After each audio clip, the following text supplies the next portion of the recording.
Hello everyone, welcome to my presentation. In this occasion, I will be present about biochemistry fourth student worksheet on the topic of cell bioenergetics, which is the citric acid cycle and oxidative phosphorylation. But before that, let me introduce myself. My name is Karikita Putri with last name 1014. Okay, without further ado, let's begin the presentation. There are clinical cases as energy metabolism disorders. A patient is experiencing muscle weakness, fatigue, and intolerance to physical activity. Laboratory tests reveal low ATP production, high NADH accumulation, impaired mitochondrial function, and decreased activity of the electron transport chain complexes. The doctor suspects a disorder of the citric acid cycle and oxidative phosphorylation, leading to suboptimal energy production. Jadi di sini terdapat sebuah kasus di mana seorang pasien mengalami kelemahan otot, mudah lelah, dan intoleransi terhadap aktivitas fisik. Pemeriksaan laboratorium menunjukkan produksi ATP rendah, akumulasi NADH tinggi, gangguan fungsi mitokondria, penurunan aktivitas kompleks rantai transport elektron. Nah, dokter menduga adanya gangguan pada siklus asam sitrat dan fosforilasi oksidatif yang menyebabkan produksi energinya tidak optimal. Oke, setelah kasus tadi, di sini terdapat beberapa pertanyaan studi kasus. First question is explain the primary function of the citric acid cycle or Krebs cycle in energy metabolisms and its relationships to acetyl-CoA. Jadi di sini suruh menjelaskan fungsi utama siklus asam sitrat atau Krebs dalam metabolisme energi serta hubungan siklus ini dengan asetil koenzim A. Okay, functions of the citric acid cycle: oxidation of acetyl-CoA. The Krebs cycle completely oxidizes acetyl-CoA into uh, CO2, releasing the energy stored in chemical bonds. Production of reduced coenzymes. It produces NADH and FADH2 as electron carrier for the electron transport chains. And relationship with acetyl-CoA in the Krebs cycles, acetyl-CoA combines with oxaloacetate to form citrate, then undergoes a series of reactions until it reforms oxaloacetate. Jadi, di sini fungsi utama dari siklus asam sitrat itu, sebelumnya siklus asam sitrat ini merupakan jalur metabolisme di mitokondria yang berfungsi untuk mengoksidasi asetil menjadi karbon dioksida dan menghasilkan pembawa energi berupa NADH dan FADH2 serta sedikit ATP. Nah, NADH dan FADH2 ini kemudian digunakan dalam rantai transport elektron untuk menghasilkan ATP dalam jumlah besar. Oleh karena itu, siklus Krebs ini berperan penting sebagai pusat produksi energi seluler. Nah, apa sih hubungannya dengan asetil-CoA? Jadi, asetil-CoA ini adalah molekul kunci yang menjadi substrat utama yang masuk ke dalam siklus Krebs. Jadi, asetil-CoA ini berasal dari berbagai jalur metabolisme seperti glikolisis melalui pirufat, oksidasi asam lemak, dan katabolisme asam amino. Nah, dalam siklus Krebs, asetil-CoA ini bergabung dengan oksaloasetat membentuk sitrat, lalu mengalami serangkaian reaksi hingga kembali membentuk oksaloasetat. Nah, jadi kesimpulannya siklus Krebs ini berfungsi untuk menghasilkan pembawa energi seperti NADH dan FADH2 yang penting dalam produksi ATP. Nah, di mana asetil-CoA ini berperan sebagai titik masuk utama ke dalam siklus ini sehingga menjadi penghubung berbagai jalur metabolisme energi. And then there are second question that is stage energy products. List the main products of one cycle of the Krebs cycle: ATP or GTP, NADH, and FADH2, and explain their roles in cellular energy production. Jadi di sini disuruh menguraikan hasil utama dari satu putaran siklus Krebs, di mana itu ATP atau GTP-nya, NADH dan FADH2, dan jelaskan perannya dalam produksi energi sel. The products of one cycle of the Krebs. Primary energy products. Each cycle of the Krebs cycle produces molecules that are used in oxidative phosphorylations. 3 NADH, 1 FADH2, and 1 ATP or GTP.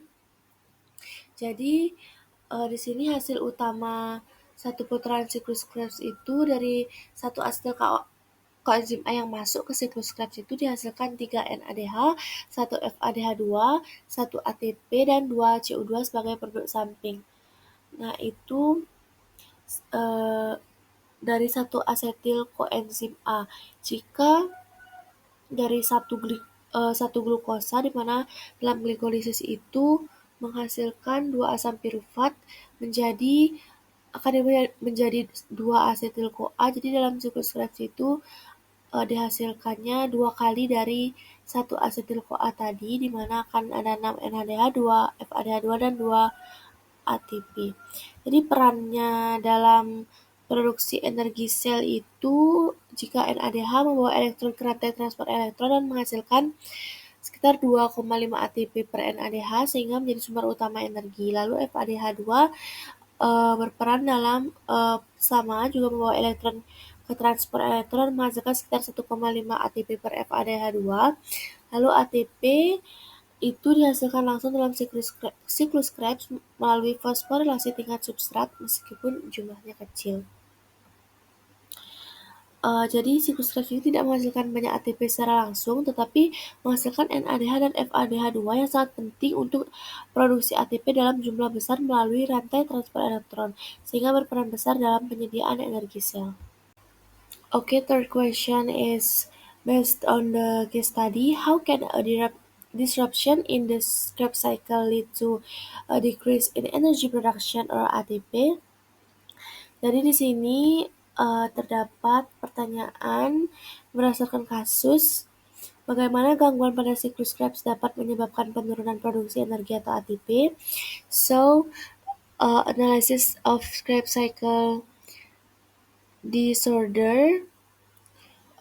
Krebs cycle disorders, enzymatic inhibition or coenzyme deficiency disrupts the cycle. NADH accumulation. NADH cannot be reoxidized, inhibiting dehydrogenase reactions and decreased ATP. A lack of NADH and FADH2 causes ATP production to slow down. Disruptions in the Krebs cycle results in substrate buildup and a drastic decrease in ATP production, explaining the symptom of weakness and fatigue in patients. Jadi gangguan pada siklus Krebs itu menyebabkan penurunan produksi energi atau ATP karena siklus ini merupakan sumber utama pembentukan NADH dan FADH2 yang diperlukan untuk tahap berikutnya. Jadi jika siklus Krebs ini terganggu, misalnya karena enzim tidak aktif atau fungsi mitokondria menurun, maka produksi NADH dan FADH2 akan berkurang atau tidak dapat dimanfaatkan dengan baik. Nah, akibatnya rantai transport elektron tidak menerima cukup elektron atau tidak bekerja optimal sesuai dengan penurunan aktivitas kompleks pada kasus. Nah, hal ini menyebabkan produksi ATP menurun drastis karena sebagian besar ATP dihasilkan pada tahap fosforilasi oksidatif. Nah, selain itu, akumulasi NADH menunjukkan bahwa NADH itu tidak teroksidasi kembali menjadi NAD+, sehingga siklus Krebs semakin terhambat karena membutuhkan NAD+. Nah, metabolisme beralih ke jalur yang kurang efisien seperti glikolisis anaerob yang hanya menghasilkan sedikit ATP. Jadi, gangguan siklus Krebs ini menghambat pembentukan pembawa elektron seperti NADH dan FADH2 dan penggunaannya di transport elektron sehingga produksi ATP ini akan menurun yang menyebabkan gejala seperti kelelahan dan kelemahan otot. The next question is explain the mechanisms of the electron transport chain in the inner mitochondrial membrane.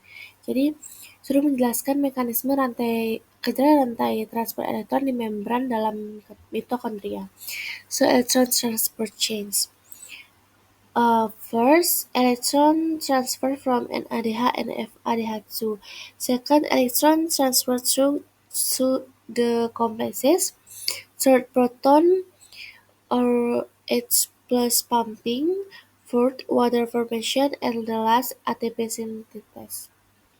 Jadi, adapun mekanisme kerja rantai transport elektron, nah rantai transport elektron ini terjadi di membran dalam mitokondria dan berfungsi menghasilkan ATP melalui fosforilasi oksidatif. Dapat dilihat pada gambar di sebelah kanan, itulah gambar dari bagaimana tahap-tahapan mekanisme dalam kerja rantai transport elektron. Nah, di sana yang pertama itu transfer elektron dari NADH dan FADH2. Jadi NADH ini menyerahkan elektron ke kompleks 1 terlebih dahulu, sedangkan FADH2 itu akan menyerahkan elektron ke kompleks 2. Nah, elektron kemudian mengalir melalui serangkaian kompleks protein. Jadi kompleks NADH itu dari kompleks 1 hingga 4, sedangkan FADH dari kompleks 2 hingga kompleks 4. Lalu yang kedua ada perpindahan elektron melalui kompleks. Jadi elektron bergerak dari kompleks 1 jika NADH, jika FADH2 dari kompleks 2 lalu ke koenzim Q, lalu ke kompleks 3, lalu ke sitokrom C dan kompleks 4. Nah, keduanya baik NADH ataupun FADH2 sama, tetapi FA2 bergeraknya melalui kompleks 2. Lalu ketiga ada pemompaan proton atau H+. Jadi energi dari aliran elektron digunakan oleh kompleks 1, 3, dan 4 untuk memompa proton H+ dari matriks ke ruang antarmembran lalu membentuk gradien proton. Lalu ada pembentukan air. Nah, pada kompleks 4, elektron akhirnya diterima oleh oksigen yang kemudian bereaksi dengan proton membentuk H2O atau air. Lalu yang terakhir ada sintetis ATP. Jadi, proton yang menumpuk akan kembali ke matriks melalui enzim ATP sintase dan energi dari aliran proton ini digunakan untuk mengubah ATP plus PI atau fosfat inorganik menjadi ATP. Nah, jadi kesimpulannya, rantai transport elektron ini bekerja dengan mengalirkan elektron dari NADH atau FADH2 ke oksigen sambil membentuk gradien proton yang digunakan untuk menghasilkan ATP dalam jumlah besar melalui ATP sintase. Next question is analyze the roles of NADH and FADH2 in the electron transport chains and how they contribute to ATP formation. Jadi, sini disuruh menganalisis peran NADH dan FADH2 dalam rantai transport elektron, serta bagaimana keduanya berkontribusi dalam pembentukan ATP. So, the role of NADH and FADH2 in ATP production. First, NADH, primary electron donors of the Krebs cycle. They enter the electron transport chains at complex 1, generating a larger proton gradient because more protons are pumped 10 H plus per NADH. Second, FADH2 electron donors from specific reactions enter the chains at complex 2, generating a smaller proton gradient because they do not pass through the first pump.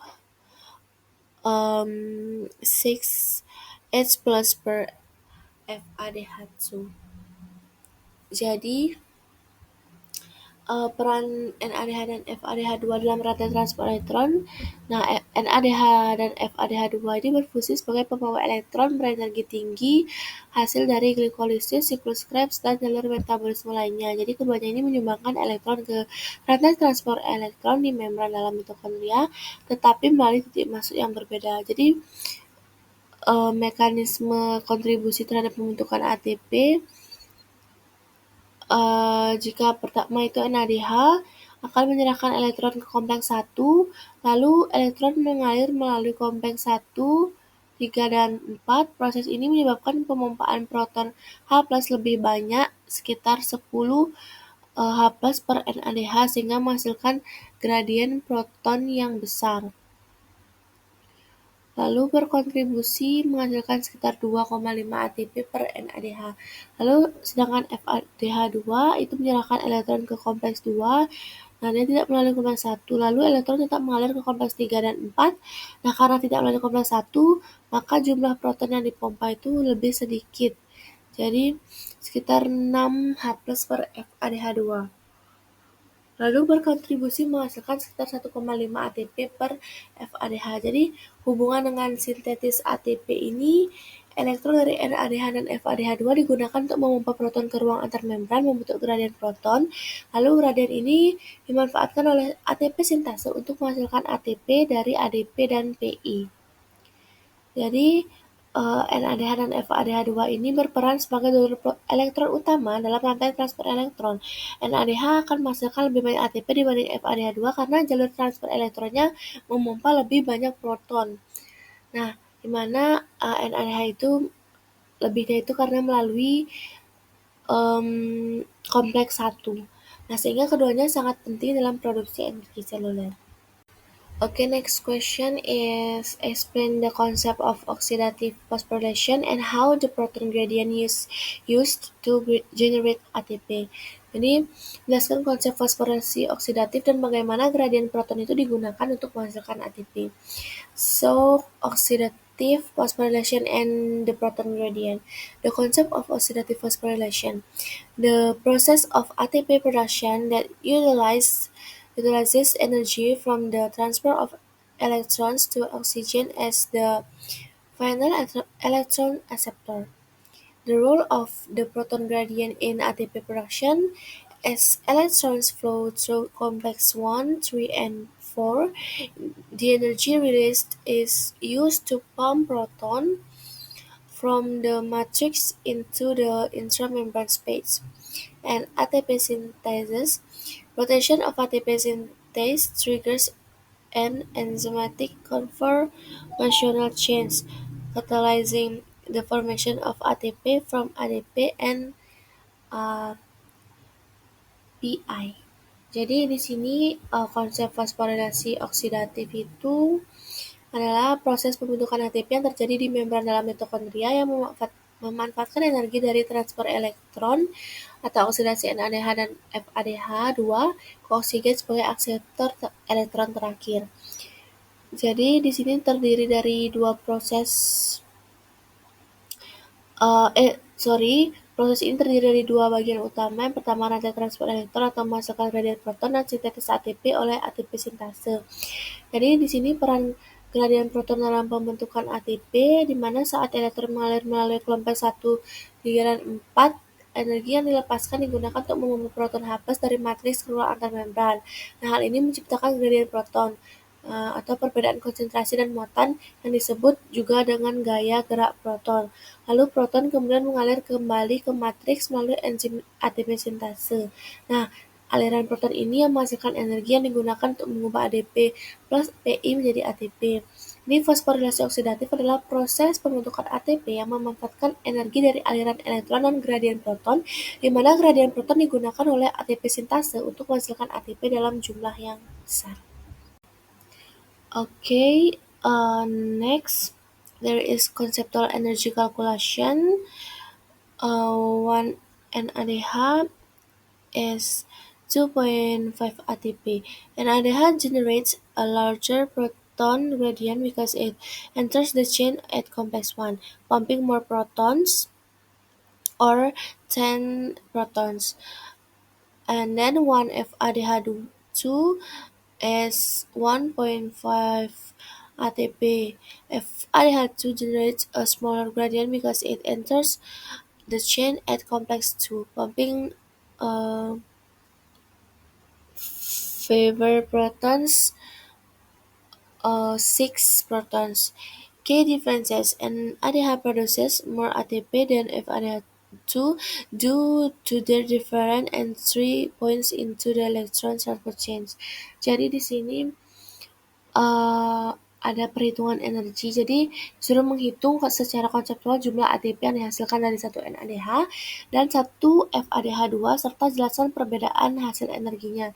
Jadi di sini perhitungan ATP secara konseptual, di mana satu NADH itu akan menghasilkan 2,5 ATP, sedangkan satu FADH itu menghasilkan 1,5 ATP, di mana perbedaan hasil energi jika NADH itu memasukkan elektron ke kompleks 1 sehingga aliran elektron melewati 3 pompa proton dari kompleks 1, kompleks 3, dan kompleks 4. Nah, hal ini menghasilkan gradien proton lebih besar sehingga ATP yang dihasilkan lebih banyak. Lalu FADH2 memasukkan elektron ke kompleks 2 sehingga melewati kompleks 1 dan hanya melalui 2 pompa proton di mana kompleks 3 dan 4. Akibatnya gradien proton yang terbentuk lebih kecil dan ATP yang dihasilkan lebih sedikit. Jadi perbedaan jumlah ATP ini terjadi karena titik masuk elektron yang berbeda dalam rantai transport elektron, sehingga NADH menghasilkan lebih banyak ATP dibandingkan FADH2. Next question is analysis of mitochondrial dysfunction. Why can mitochondrial dysfunction cause fatigue and muscle weakness? So, biochemical analysis first decreased ATP production and then accumulation of NADH and NADH plus deficiency, increased anaerobic glycolysis and lactate, and then overall energy metabolism dysfunction. Jadi di sini ada pertanyaan, mengapa gangguan pada mitokondria dapat menyebabkan kelelahan dan kelemahan otot, dan disuruh menjelaskan secara biokimia. Jadi analisis biokimianya penurunan produksi ATP yang pertama. Jadi mitokondria yang terganggu menyebabkan rantai transport elektron tidak berjalan optimal, sehingga pembentukan ATP akan menurun. Nah, otot yang membutuhkan energi tinggi tidak dapat mendapat cukup ATP untuk kontraksi, sehingga timbul kelemahan dan mudah lelah. Lalu ada akumulasi NADH dan kekurangan NAD+. Nah, jika rantai transport elektron terganggu, maka NADH tidak dapat dioksidasi kembali menjadi NAD+. Akibatnya siklus Krebs dan glikolisis terhambat karena kekurangan NAD+ sebagai kofaktor. Lalu peningkatan glikolisis anaerob dan laktat.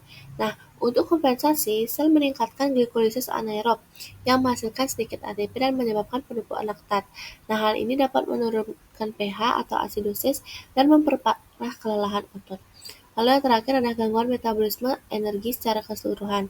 Nah, karena siklus Krebs dan fosforilasi oksidatif terganggu, maka sel tidak dapat memanfaatkan nutrien secara efisien, sehingga produksi energi total akan menurun drastis. Jadi, kesimpulannya, gangguan mitokondria ini akan menyebabkan penurunan ATP, akumulasi NADH, dan peningkatan metabolisme anaerob sehingga sel otot ini akan kekurangan energi dan mengalami kelelahan serta kelemahan. The next question is regulation of energy metabolisms. Explain the factors that regulate the rates of the Krebs cycles and the electron transport chains. Example ATP or ADP ratio, NADH or NADH plus ratio. Jadi di sini disuruh menjelaskan faktor-faktor yang mengatur laju reaksi laju siklus Krebs dan rantai transport elektron, misalnya rasio ATP atau ADP dan NADH atau NAD+. So factors that regulates the rate of the Krebs cycles and the electron transport chains. First, ATP or ADP ratio or cell energy status. High ATP is sufficient energy, and then high ADP, low energy. Second, NADH or AD plus ratio. And then third, oxygen availability. Oxygen is the final electron acceptor in the electron transport chain. And the last or fourth, substrate availability. If substrates are sufficient, the cycle can proceed optimally. Jadi, pengendalian laju siklus Krebs dan rantai transport elektron. Nah, laju kedua proses ini diatur oleh status energi sel dan kesediaan kofaktor, terutama melalui rasio ATP atau ADP dan NADH atau NAD+. Jadi yang pertama itu ada rasio ATP atau ADP atau status energi sel. Nah, jika ATP tinggi atau energi cukup, itu akan menghasilkan hambatan enzim kunci siklus Krebs, misalnya sitrat sintase dan isositrat dehidrogenase. dan memperlambat rantai transport elektron. Akibatnya produksi energi diturunkan. Nah, jika ATP tinggi atau energi rendah, itu akan mengaktifkan enzim siklus Krebs dan merangsang aktivitas rantai transport elektron dan ATP sintase sehingga produksi ATP akan meningkat. Lalu yang kedua ada rasio NADH atau NAD+. Nah, jika NADH tinggi, itu menandakan hasil metabolisme menumpuk dan menghambat siklus Krebs karena enzim membutuhkan NAD+, dan juga menghambat lebih lanjut produksi NADH terbaru. Lalu NAD+ tinggi itu akan menandakan kebutuhan energi meningkat dan mendorong jalannya siklus Krebs dan oksidasi substrat. Lalu yang ketiga ada ketersediaan oksigen atau O2. Nah, oksigen adalah akseptor elektron terakhir pada rantai transport elektron. Jika oksigen rendah, maka rantai transport elektron berhenti yang akan menyebabkan NADH tidak teroksidasi sehingga siklus Krebs itu akan ikut terhambat. Lalu yang keempat adalah ketersediaan substrat. Nah, ketersediaan asetil koenzim A dan oksaloasetat memengaruhi laju siklus Krebs. Nah, jika substratnya cukup, siklus dapat berjalan optimal.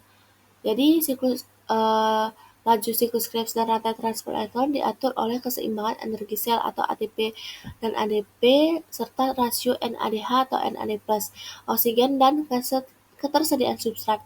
Regulasi ini memastikan produksi energi sesuai kebutuhan sel. Okay, the last question is integration of energy metabolisms. Explain the relationship between glycolysis, the Krebs cycle, and the electron transport chains in the overall production of energy within the cell. Jadi di sini disuruh menjelaskan hubungan antara glikolisis, siklus Krebs, dan rantai transport elektron dalam menghasilkan energi secara keseluruhan dalam sel. So, first glycolysis. In the cytoplasms, glucose is broken down into two pyruvate molecules, yielding to ATP and to NADH. And then production of acetyl coenzyme A, pyruvate enters the mitochondria, where it is oxidized to acetyl-CoA, yielding an additional 2 NADH. And then the Krebs cycles. Its acetyl-CoA yields 3 NADH, 1 FADH2, and 1 ATP. Total 6 NADH, 2 NADH2, and 2 ATP per glucose. And then last electron transport chain. 10 NADH and 2 FADH2 generate 28 ATP through oxidative phosphorylation. Total 32 ATP per glucose molecule. Jadi di sini ketika proses ini bekerja berurutan dan saling terhubung untuk menghasilkan energi atau ATP secara maksimal. Yang pertama glikolisis. Glikolisis ini terjadi di sitoplasma dan memecah glukosa menjadi piruvat dan menghasilkan sedikit energi. Di mana menghasilkan 2 ATP dan NADH. Nah, piruvat ini akan menjadi penghubung ke tahap berikutnya. Lalu dekarboksilasi oksidatif. Jadi produksi asetil-CoA ini terjadi di ada reaksi yang namanya dekarboksilasi oksidatif. Jadi setelah melalui glikolisis, hasilnya itu adalah piruvat, itu akan masuk ke mitokondria dan dioksidasi menjadi asetil koenzim A dan menghasilkan 2 NADH tambahan. Lalu siklus Krebs. Nah, setiap asetil koenzim A ini akan menghasilkan 3 NADH, 1 FADH2, dan 1 ATP. Jadi, karena satu glukosa itu menghasilkan 2 asam piruvat dan piruvat itu 2 asam piruvat menghasilkan 2 asetil-CoA, jadi total dalam siklus Krebs ini 6 NADH, 2 FADH2 dan 2 ATP. Jadi itu hasil per glukosa. Lalu pada rantai transport elektron, NADH dan FADH2 dari 3 tahap sebelumnya itu menyerahkan elektron ke rantai transport elektron di membran dalam mitokondria. Nah, proses ini menghasilkan gradien proton yang digunakan untuk membentuk ATP dalam jumlah besar. Jadi, hasilnya 10 NADH dan 2 FADH2 ini menghasilkan 28 ATP melalui fosforilasi oksidatif. Lalu, total dari semuanya itu adalah 32 ATP per molekul glukosa. Okay, that's all from me. I apologize if there are any mistakes from my presentation. I hope this video is useful for all of us. See you in the next video. Goodbye, everyone. Thank you.